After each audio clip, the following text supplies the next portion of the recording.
Ok, donc avant de commencer la modélisation, je veux qu'on regarde un peu l'historique de modélisation de cette forme-là. On va repartir de zéro. Première étape, on va faire une esquisse. Puis là, vous remarquez qu'il y a juste une branche au lieu d'en avoir six. Donc, on s'est sauvé un peu de modélisation avec la stratégie qu'on va adopter. On va juste modéliser une seule branche, puis on va la reproduire ensuite. Donc, on a ça. On poursuit, on va extruder le cylindre du centre, la petite branche ensuite. Ensuite de ça, on va venir lui ajouter là, les deux congés qui sont ici. Ensuite de ça, on va faire nos chanfreins. On va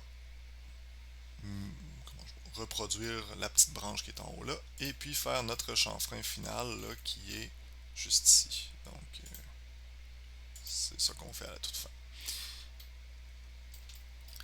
Donc, ce qui est important avec cet exercice-là, c'est de comprendre qu'on peut analyser notre forme avant de commencer sa modélisation, puis sélectionner une stratégie qui va minimiser le temps de modélisation.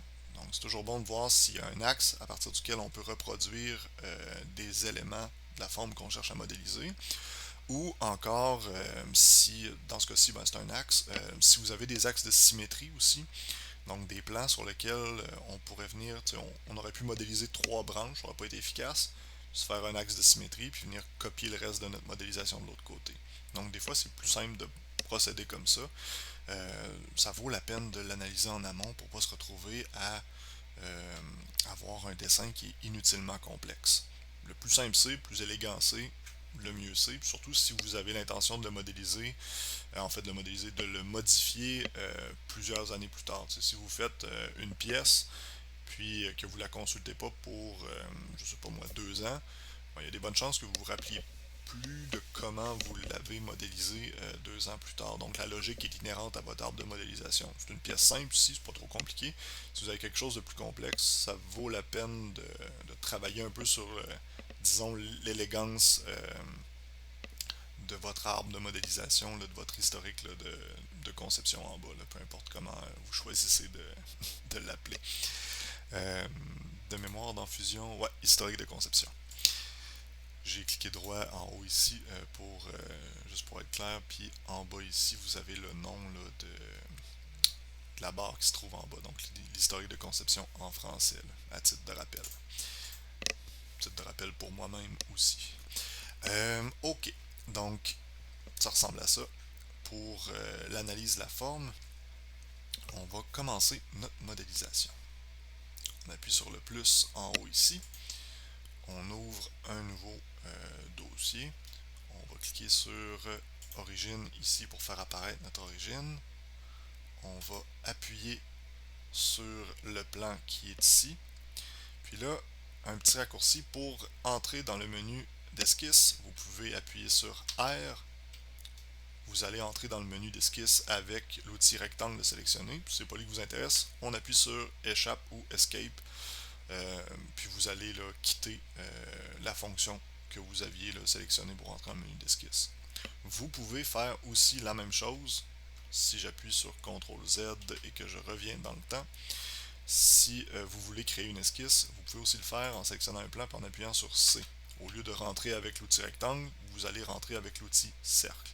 Donc C pour cercle, R pour rectangle, les deux, si vous avez une face ou un plan de sélectionner, ça va vous amener dans l'environnement d'esquisse. Choisissez celui qui vous plaît le plus.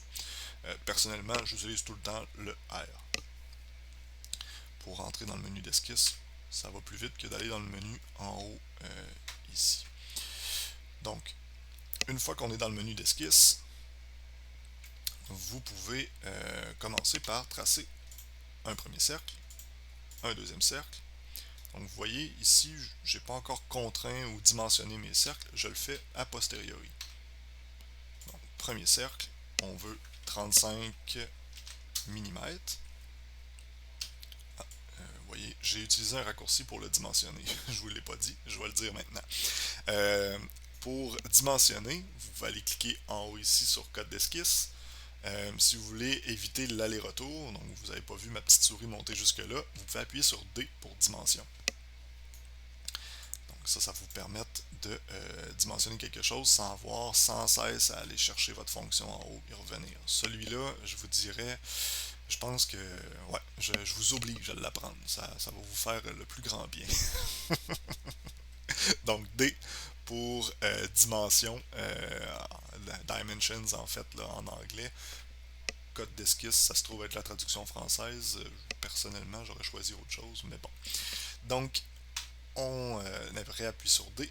On va entrer la dimension externe de notre cercle, donc le diamètre. Ensuite de ça, on va appuyer sur L pour ligne ici. Comme ça. On va appuyer sur Escape pour sortir ou échappe pour sortir de notre fonction. On réappuie sur L comme ça. Et on appuie sur échappe pour sortir de notre fonction. Donc là, j'ai deux lignes qui ne sont pas symétriques du tout. Donc on va remédier à ça parce qu'on veut que notre petit bras soit centré par rapport à notre point d'origine finalement. Sinon, on va le dupliquer puis on risque d'avoir une forme qui n'est pas tout à fait celle qu'on cherche dans ce cas-ci. Donc, contrainte géométrique de symétrie en haut ici. Vous pouvez aussi, si vous voulez, là, les ajouter à votre barre de raccourci. Si vous souhaitez avoir une contrainte de symétrie, vous pouvez le faire. Je vous suggère si vous faites ça, de les ordonner. Donc de ne pas mélanger vos contraintes de géométrie puis vos fonctions pour tracer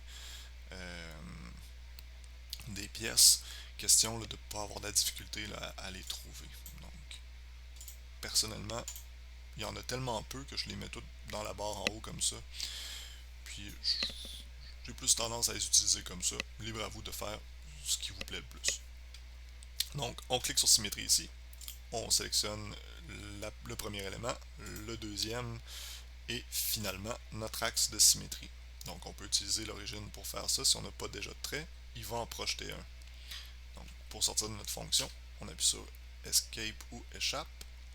On clique sur l'œil de l'origine, puis on voit que on a ici là, un axe qui a été projeté qui se trouve être la projection de l'axe de l'origine.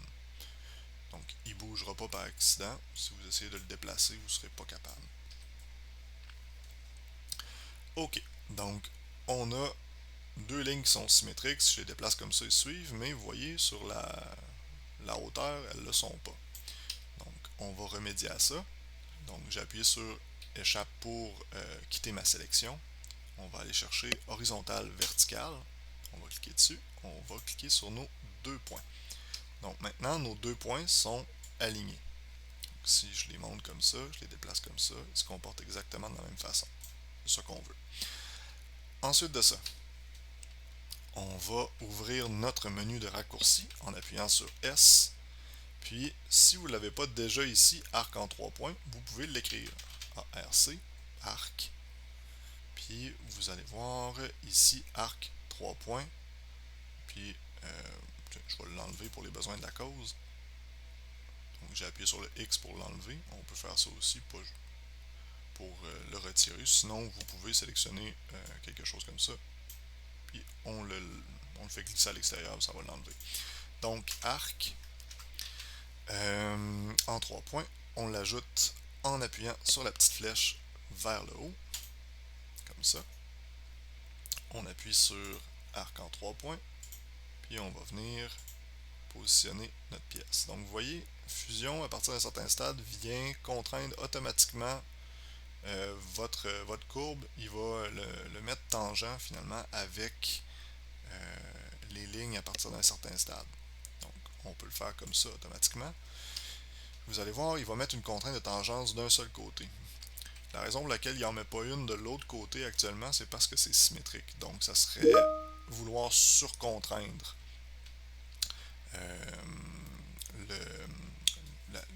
le tracé qu'on est en train de faire. Si je vous donne un exemple, si vous essayez de surcontraindre un tracé, Fusion va vous le dire. Donc je lui dis ça, puis ça devrait être tangent. vous voyez, j'ai un petit message d'erreur ici qui dit que la géométrie d'esquisse est sur contrainte. Ça veut dire que vous êtes en train de surdéfinir géométriquement une forme. Donc, il y a des contraintes qui vont chercher à faire exactement la même chose. Fusion va vous empêcher de faire ça, sinon, grosso modo, vous créez des problèmes logiques dans la façon là, que vous structurez vos formes.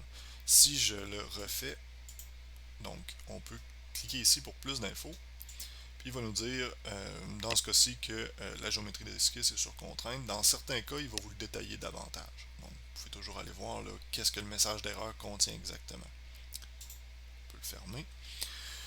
On va quitter notre fonction en appuyant sur échappe, et puis on va appuyer sur D pour dimensionner cette fois-ci notre courbe. Donc, on veut lui donner un rayon de 10. Et puis, vous voyez déjà, en lui donnant un rayon, parce qu'elle est tangente, parce que les lignes ici sont symétriques, ça ne bouge plus. Donc, on ne peut plus bouger ces lignes-là d'un côté à l'autre si on le désire. On peut encore les monter et les descendre, mais la courbe ici vient définir le reste des lignes. Donc, des fois, ça, pour l'instant, je ne m'attends pas à ce que ça soit là, d'une extrême clarté pour vous, qu'est-ce qui définit quoi en termes de contraintes dimensionnelles comme ça. Mais sachez que des fois, il y a moyen de faire des, euh, des dimensions, là, en fait, de dimensionner votre modélisation, puis de faire une économie de dimensions. L'autre chose, pendant qu'on parle de dimensions, je vais vous montrer quelque chose d'autre aussi. Si on venait surdéfinir, là, tantôt on parlait de surdéfinition en termes de contraintes géométriques, vous pouvez aussi surdéfinir de façon dimensionnelle votre modélisation.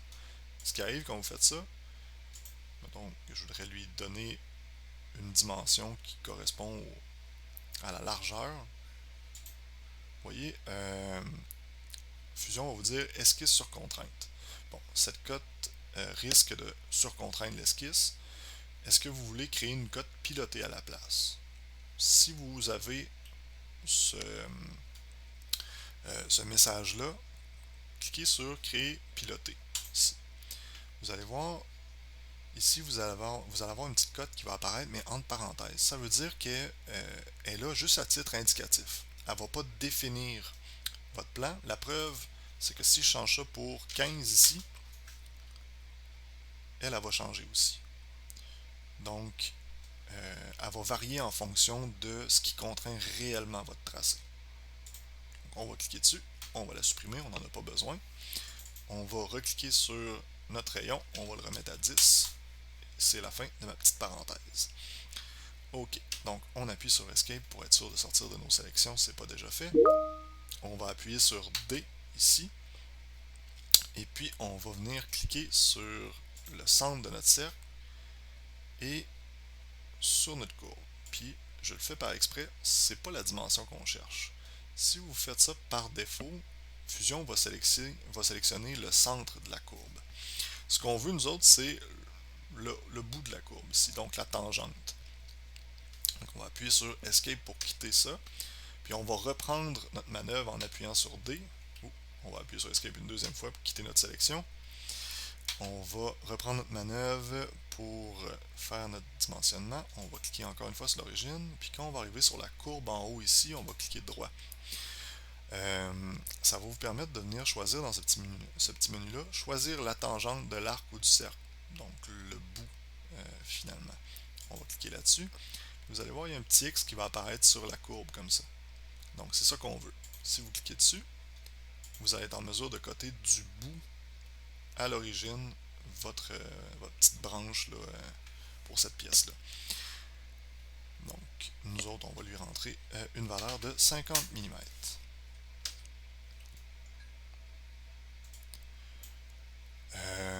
Donc on voit que notre sketch est noir, notre esquisse est noir au grand complet. L'entièreté est contrainte. Donc tout ça, ça ne peut pas bouger. Si on clique dessus, qu'on essaye de le déplacer, on n'est pas capable. Donc tout ça, c'est bon signe. On peut passer à la prochaine étape. On va terminer l'esquisse. On va sélectionner le contour comme ça en cliquant dessus. On va appuyer sur E pour extruder. Donc si on va survoler extrusion ici, on voit que le raccourci c'est E. Puis, si on se déplace un petit peu autour, à titre de rappel, en utilisant Shift et le clic de la molette de la souris, on va pouvoir extruder la forme en allant vers le haut, comme ça. Donc, on va lui dire que ça mesure 25 mm. Fusion automatiquement va cacher votre sketch parce qu'il pense que vous en avez fini. Donc, nous autres, on veut le réafficher. On va appuyer, en fait, on va venir sélectionner notre petite branche, puis on va l'extruder à part. Vous allez voir tantôt pourquoi. Donc, 10, comme ça. Ensuite de ça, on va appuyer sur S pour faire apparaître notre petite barre de raccourci. Puis, si ce n'est pas déjà fait, parce que celui-là, c'est sûr que vous allez l'utiliser souvent, vous pouvez entrer congé pour venir ajouter, donc ajouter comme ça avec la petite flèche la fonction congé dans votre menu. Une fois que c'est fait, vous cliquez dessus. On va venir sélectionner l'arête de jonction, les deux arêtes de jonction avec la petite patte, comme ça. Puis, on va lui donner une valeur de 5 pour le rayon. Une fois que c'est fait, on appuie sur OK ici. Ensuite, on va réappuyer sur S. On va ajouter la fonction de chanfrein. Comme ça. Donc, ensuite de ça, on va sélectionner les deux arêtes ici. Puis, on va faire un chanfrein de 1. Comme ça. Cliquez sur OK.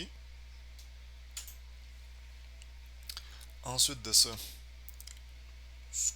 on n'a pas fait notre chanfrein ici. Fait qu'on pourrait le faire. On va revenir ici.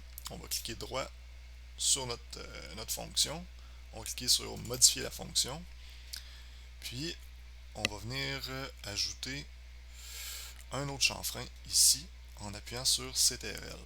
Donc, on appuie sur CTRL. Ça nous permet de sélectionner d'autres arêtes. Puis, vous voyez, les chanfreins disparaissent. Pendant ce temps-là, on voit juste les arêtes sélectionnées en surbrillance, en bleu comme ça. Donc, on va venir sélectionner ça ici. Puis, on se retrouve avec un petit chanfrein qui apparaît en haut aussi. On peut cliquer sur OK.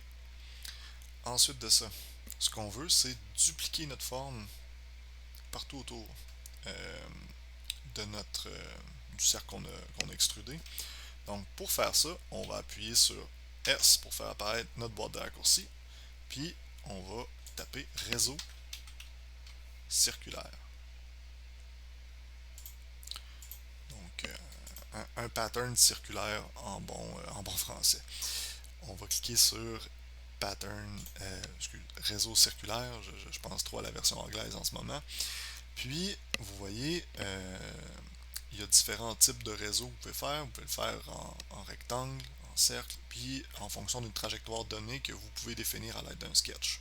On y reviendra peut-être plus tard, ça. Le type d'objet, super intéressant pour ce qui est de faire des patterns, des réseaux, peu importe s'ils sont rectangulaires, circulaires ou selon une trajectoire. Vous pouvez sélectionner des faces, des corps, des fonctions, des composants. Donc, des corps, pas trop dur à comprendre, des volumes comme ça, on pourrait les dupliquer en fonction d'un pattern, d'un réseau donné. Les faces, vous pouvez sélectionner uniquement des faces. On pourrait le faire dans ce cas-ci, puis dire, on veut dupliquer uniquement ces faces-là, puis les joindre au corps qu'on a déjà. Ça pourrait fonctionner aussi. Donc, on pourrait sélectionner toutes les faces qui composent ça ici. Mais ça sera peut-être un petit peu long de venir cliquer sur chacune des faces pour les sélectionner. Ensuite de ça, vous pouvez sélectionner des fonctions. Donc, si vous voulez faire dupliquer, par exemple, en cercle, des formes, vous pouvez sélectionner les fonctions qui ont créé ces formes-là. Donc, tantôt, on a extrudé en 2 étapes notre forme ici. Ça nous permet de venir sélectionner la fonction. Donc, on a extrudé la patte. Puis on veut aussi